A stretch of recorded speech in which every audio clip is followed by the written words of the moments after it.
Right now, I'm going to walk you through step by step how to start a podcast this year, including everything that has changed. Podcasting, believe it or not, has been around for 20 years now, so a few things have evolved. But it is an amazing time to start a podcast. First of all, you're thinking, podcast or YouTube? If you compare the number of active YouTube channels to the number of active podcasts, podcasting is 99.996% less competitive than having a YouTube channel. Plus, new people are discovering podcasting every day, which is new people that you can reach with a podcast. So I'm going to share the 4 steps to creating a new podcast using everything I've learned hosting podcasts that reach over 700,000 people per year. And remember, you can customize this tutorial to your liking by using pause, fast forward, rewind, and the speed controls. By the way, quick shout out to my friends at Buzzsprout. Thank you for sponsoring this video so that I can teach these lessons absolutely free for anyone interested here on YouTube, and for everything else that you've done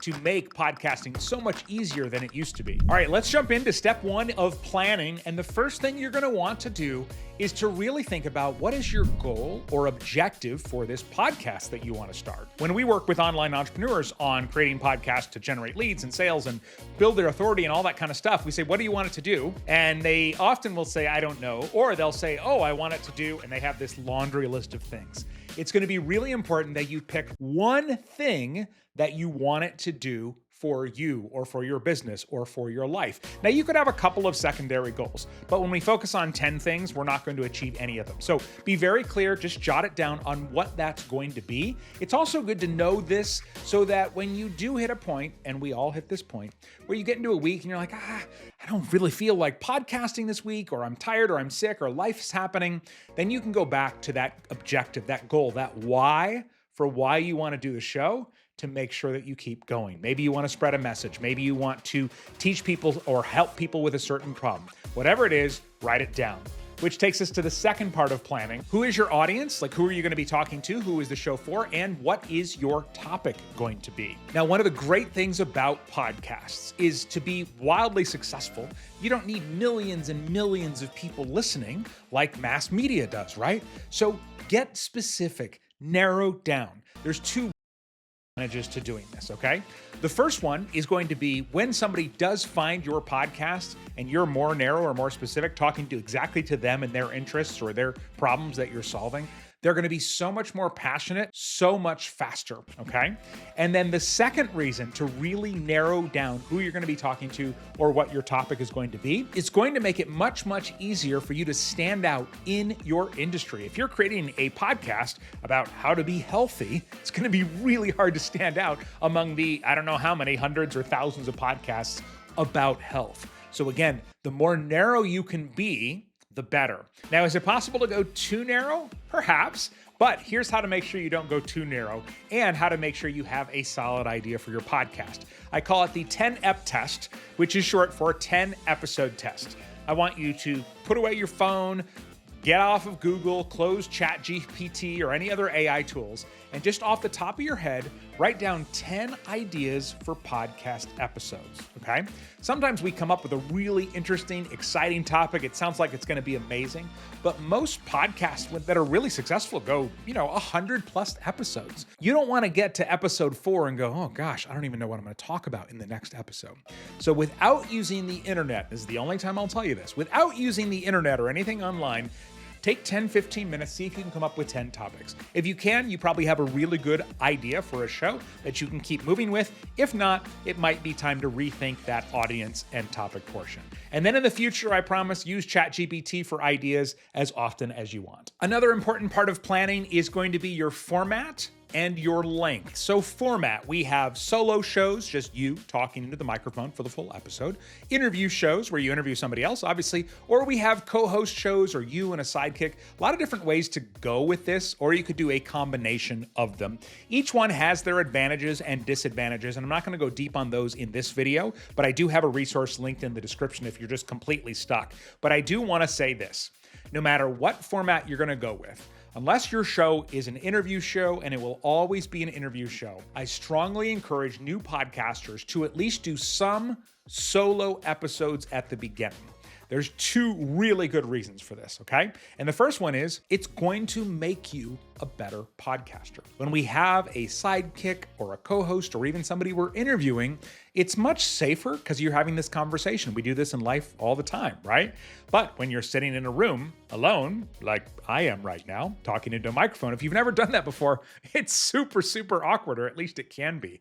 So doing it is going to make you a better podcaster overall. But the second reason is, if you are looking to grow your authority, your expertise, have more people want to hire you, anything like that, when you have an interview show or a show with somebody else, you are giving away some, if not all, of your authority to that other person. Doing a solo show means you are the expert, you get the credit, you get the benefits of having that credit and authority. And then how long should your shows be? You don't have to decide up front, like this is exactly the length every episode is going to be, but do consider shorter episodes if you're new. Now, this may feel weird because you think, oh, I just want loyal listeners that listen to these great masterpiece episodes that I make all the time. Some of the biggest podcasts out there are an hour, hour and a half, even 2 hours. But here's the truth. If nobody knows you and they don't know your podcast yet, it's going to be harder to get this new person to give you or I a chance if it's really long. If you are talking about a topic that they're interested in and it's 6 minutes, 9 minutes, 12, 19 minutes even, they're a lot more likely to give that a chance than if they see it as a 60 to 90 minute episode. So you can always go longer later, but I always encourage beginners to start shorter. Okay, is it time to pick out microphones yet? Not yet? No? Okay, we're still in the planning phase right now. A couple more pieces we're gonna need. And the next one is to choose your publishing frequency. Now, almost every expert on the planet says publish an episode every single week. And that's good advice, but I'm gonna say something different, okay? Publishing episodes every single week is great. However, when podcasting first started, that was better advice simply because there weren't as many podcasts. So we wanted our show to become somebody's habit. I wanted my podcast, if it came out on Tuesday morning, to become the show that you listen to on the way to work every Tuesday morning or during your workout or whatever it might be. But now there's so many podcasts, it's much less likely that any one of our shows is going to become somebody's habit. If you took there's no podcast I've heard every episode of. If you took the top 5 podcasts that I listen to, my favorites, I've probably listened to less than 40% of the episodes. So I'm going to recommend that you may want to just publish every other week. The benefits of publishing every other week is 1, you can make higher quality episodes. 2, you're less likely to burn out because it's an easier publishing schedule.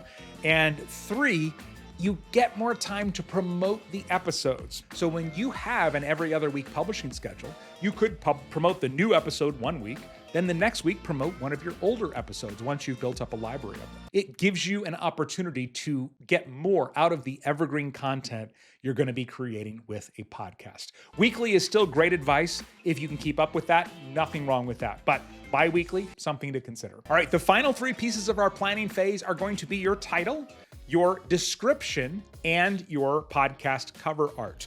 Let's look at these a little bit more closely, starting with the title. You want it to be easy to say, spell, and remember. The reason for this, hopefully your show is going to be loved and people are going to be like, oh my gosh, have you heard this show? It's called such and such. If they can't remember it, it's going to be hard for them to recommend, right? Or they tell a friend and the friend won't remember it because, again, it's hard to remember or hard to spell. They go search for it. They can't find it because it's hard to spell. Or you did something quirky like take out the vowels like software companies do with their software names sometimes. So you just want something that's nice and easy to remember, spell, and recommend. Podcast experts often say 3 to 4 words is a good title length. I think you're good with up to 7 words. If it is longer, just make sure the most important words are at the beginning of the podcast, just in case the title gets cut off in some views. If you're completely stuck on a title, we do have a whole video about how to title your podcast, and we'll link up to it in the description of this one. When it comes to your podcast description, this is kind of like if you go to look up a show or a movie on Netflix and it says what it's about. That's what this is for your podcast. In fact, a recent survey found that this is the #1 thing people look at when deciding whether or not to subscribe to a new show. More than the title, more than the host, more than the episode titles, the cover art, anything else. So what should go in your podcast description? Some people like to write long novels. I want you to include 4 things, okay? First, Open with something that is about the audience and the topic, not about you as the host, okay? Preferably who the audience is and what is the problem or transformation that your podcast is going to provide for them. So who it's for and the transformation. Third part, why are you qualified to host the show or talk about it? And it could be just because you're really passionate about it, but if you have another level of expertise, for example, you may have heard at the beginning of this video, I said I host shows that reach over 700,000 people a year. That means I'm more qualified about how to create a successful podcast, right? So anything like that you want to include in your description. And the last part is one call to action. So don't say, go listen to the show, make sure to subscribe, tell a friend, subscribe on YouTube, go find my Instagram, tell your kids about me. You just want to give them one call to action. For most shows, it's going to be, if this sounds like something you'd like, hit subscribe now so you don't miss an upcoming episode. With my show, Done by Lunch Entrepreneurs, I instead suggested they go listen to the first episode alone. That's the one that sort of sets up the premise for the whole show. And so if someone listens to that episode and they buy into this idea of being a Done by Lunch entrepreneur, I'm confident they'll keep listening. So rather than a generic subscribe to the whole thing, I suggested they try out episode number 1. And the final piece of podcast planning is your podcast cover art. So this is the artwork that shows up in all the podcast directories. It shows up in the podcast players, and it's going to show up really, really tiny in search results. That is the most important thing you can know about podcast cover art. The number one mistake that people make when designing theirs is they make the title too small. Okay? We want big fonts. Use almost the whole thing for your title if it makes sense. If someone searches for your topic and you show up as one of the top few podcasts, you want that podcast cover art to grab their eye and for them to be very clear on what it's about, or at least what the name of it is, without having to squint or anything like that. It's going to be a square graphic, 3,000 pixels by 3,000 pixels. If you have a graphic designer, you can have them do it. You can hire somebody on Fiverr, or if you're a DIY person like myself, you can go into tools like Canva, and they've got over 2,500 templates that you can choose from when I looked the other day, and then you can design yours based on the ones that are in there. Quick note, if this is helpful, you might want to save it to your Watch Later playlist so you can reference back to it later. All right, now it's time to talk gear. And the best part about gear is you don't need as much as most people think that you do. Assuming you already have a computer to record into, the most important piece of gear you're going to need is a microphone, or a microphone. I've acquired more than one as I've gone through the years. Built-in microphones on phones and the headsets that come with our phones have certainly gotten better and better over the years, but I do recommend, if you're going to do a podcast, do get a quality microphone. Doesn't have to be one of these $500 or I don't know, they probably have $10,000 microphones. We've got some recommendations for a good microphone to get for under $100. We'll link up to those in the description of this video. But it's a microphone that will actually come with a cord with a USB port on it. You can plug right into your computer and then record right into the computer. The main thing you want to look for is a microphone that has what's called a cardioid pattern, and that's essentially going to be the part of the microphone that picks up the sound. So a cardioid pattern microphone is going to only pick up sound into the front of the microphone, as opposed to others where it'll pick up sound all the way around the microphone.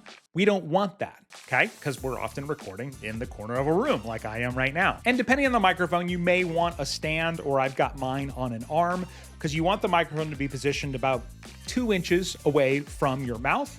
If you have a lot of echo around you, then maybe you want to get a little closer to your microphone like this. But if you do get really close, you either have to lower your voice, which you're not going to want to do, or you'll need to go into your settings on your computer and turn down the input level so it doesn't get recorded too loud or distort. And one more thing I don't think people talk about enough when we're talking about gear is you don't need foam on the walls like you see in professional studios. But let me tell you, a rug on the ground and curtains over the windows goes a long way. Here in my space, I have blackout curtains over the windows, not because I needed the light blocked necessarily, but because blackout curtains are thicker and they absorb the audio better. And then I have what's possibly the world's ugliest rug that I'm standing on beneath my feet. It was one we had in the garage. I don't care what the rug looks like, so I put it down to get better sound here in my office. Now, you will need some software for recording and editing, and we'll talk about those here in just a second in step 3 of how to start a podcast. But real quick, if you're new here, this channel is called Done by Lunch Entrepreneurs because we help you run your online business in half the time so you can be done by lunch and move on to other things to bring you purpose and joy. So if that sounds like something you'd like to learn more about for your business, consider hitting subscribe for more videos like this. All right, let's talk about recording and editing, starting with outlining our episodes. So sometimes people say, okay, this week I'm going to talk about shedding puppy hair. Or for me, I'm going to talk about how to grow on YouTube, and I turn on the microphone and just start recording. But it's not likely to be the best experience or the best episode for your audience on the other end. So while I don't recommend scripting everything word for word unless you really want to and it really makes you comfortable, I do recommend at least laying out an outline of what you're going to talk about. Be willing to go off the outline if something good pops into your head. That is part of what makes podcasting this beautiful thing, is the slight imperfections that come with it. But at the same time, you want to have a general idea of what you're going to talk about, as well as be able to have your audience follow along with what you're going to be talking about. Another thing to know about audio consumption, unlike video and reading, there's no visual, right? So we have to help them understand what we're talking about as we go, sometimes by saying, hey, here's what's coming up. I'm like in this video, I'm going to take you through the 4 steps of how to start a podcast. That's very helpful for audio only content, even more so than video. And when you do record, I recommend recording as though it is a live stream. I'll tell you what I mean by that here in a second, but let me tell you, I am a recovering perfectionist, okay? I have gotten better at it, and I want to encourage you to let go of perfectionism because 1, it doesn't exist, and 2, and I love this phrase and I remind myself of it every time I start obsessing over how well something comes out, nobody can relate to your perfection. Like I said, one of the great things about podcasts is people do sometimes go off on a tangent that turns out to be really good, or have a quick side thought, or different things like that. So when I say record it like it's a live stream, just record it as though you're not going to edit it, and then hopefully you won't have to do much editing at all. Obviously, if you have a coughing fit in the middle or you completely botch a whole segment, then you're going to redo that and you're going to edit that. But you'll save a ton of time on editing. The other thing to do, and I will tell you this is a simple tip, and you're going to go, well, yeah, obviously, but then you might skip it because I do sometimes. This could save you hundreds of hours in the coming years on editing. Do a test recording every single time. I know it feels like a hassle, but just do a test recording, listen to it back, make sure you have the right microphone selected, things like that. It will save you a ton later on. You don't want to record a 20 or 30-minute episode and then find out you were using your laptop's built-in microphone instead of the one that you invested in for your podcast. When it comes to recording and editing, a couple of software options. If you are looking to go the completely free route, you can use GarageBand, that is free on Mac computers, or Audacity is another free piece of software on both platforms. However, with free, sometimes you get what you pay for. Those are both great tools. I invest $12 a month in a tool called Descript. There's another one called Riverside. And what these tools will do is they all run in a browser, so you don't have to download any software. They will allow you to record with guests or co-hosts in another location, with both of you getting really good quality audio, even if your internet goes out or if your signal is not very strong. The editing is easier because they will generate a transcript of what you said in your episode, and then all you have to do is go through and highlight and then delete the parts you don't want, and it will edit your audio to match. And they're really good about leveling out audio without having to be an audio engineer and try and fix that stuff on your own. I'll link up to all 4 of those options in the description of this video, but when it comes to editing, I strongly encourage you, like I said, if you can record it as though it's a live stream, then in the editor, all you have to do is delete the front and the back and export. The whole idea of podcasting becomes lighter and easier. Now, if you want better sound, there are AI tools now that will enhance your sound, among other things. You could spend 3 weeks trying to make everything sound as good as possible. But this really is one of those things where if you've already focused on saying good stuff in your episodes, The rest of it makes a tiny bit of a difference, and done is better than perfect. And now we're on step 4, which is publishing and promotion. We're going to talk about how early you should start promoting a new podcast. And it's earlier than most people think. So we'll get to that here in just a second. But you're going to need a podcast host. This is the software where you are going to upload each episode, the title, the description of the episode, and then that software will push it out to Apple Podcasts, Spotify, all of the different podcasting platforms, so that no matter where somebody is, no matter what their favorite podcasting app is, when they go look for your show, it will come up. That's what we want, right? Now, my podcast is hosted on Buzzsprout, but I just created a brand new free account to walk through how to upload. Whatever podcast software you're using, it should look similar. The great news is uploading a podcast episode is pretty similar to uploading a YouTube video or a video to Facebook or different things like that. So if you have any experience with that already, this is going to feel somewhat familiar. So here I'm going to click upload a new episode. First thing it's going to ask for is the file. I'll drag that in there. It's going to start uploading it.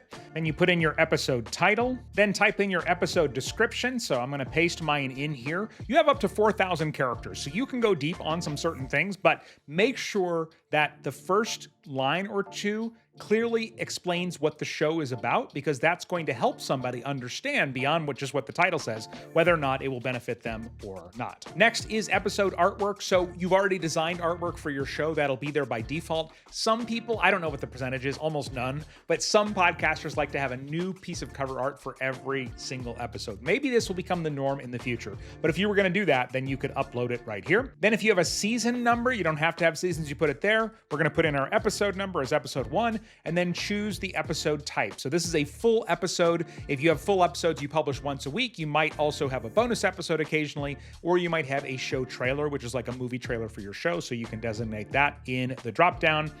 And then again, here's that explicit content. Again, if you don't have it in all your episodes, but you do have it in this one, make sure you check that box. So those are the elements you'll need for every episode. Is going to be the audio file, the title of the episode, and the description. Then we hit save episode details. Then you would tell your podcast host when you wanted the episode to go live. So this is just like any calendar you've ever seen. Choose the date and then the time that you want it to go live. Then when you're ready, you're going to hit publish. Just before we talk about how to promote your show, I do want to point out one other thing. This is the best thing that podcast hosts do, is they distribute it to all of the different platforms. So this part will look different depending on who your podcast host is, so you can look for their help documents. But if you're using Buzzsprout, you're going to click directories, and then essentially you click get listed on each of these, and it will walk you through connecting your podcast to all of these major platforms. Now, the great part is you only have to do this once and they'll be connected forever.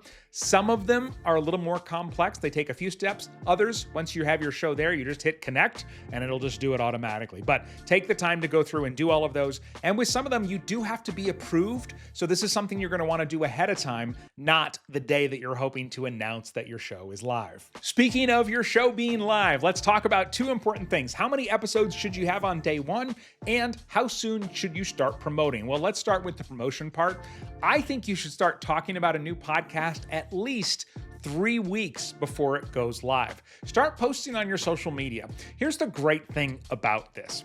When you start promoting the show and it is live, it feels promotional, right? It feels, hey, please go listen to my episode. But when you promote it ahead of time, it's a story. They can't have it yet, right? So it's like, help me pick my cover art, or what would you like to hear on this podcast? Or I'm so excited. This is all really good narrative content. We teach this in our podcast pre-launch pack, but you can do this on your own. Talk about your podcast ahead of time so that on day one, people are excited for it. And how many episodes to launch with? If you just want to get it out, 1 episode is fine, but here's the advantage to putting out 3 episodes on the first day. You do this pre-promotion, you send people there and they get there. And if you have 1 episode, maybe they love it and they want more, but there's nothing else for them to listen to.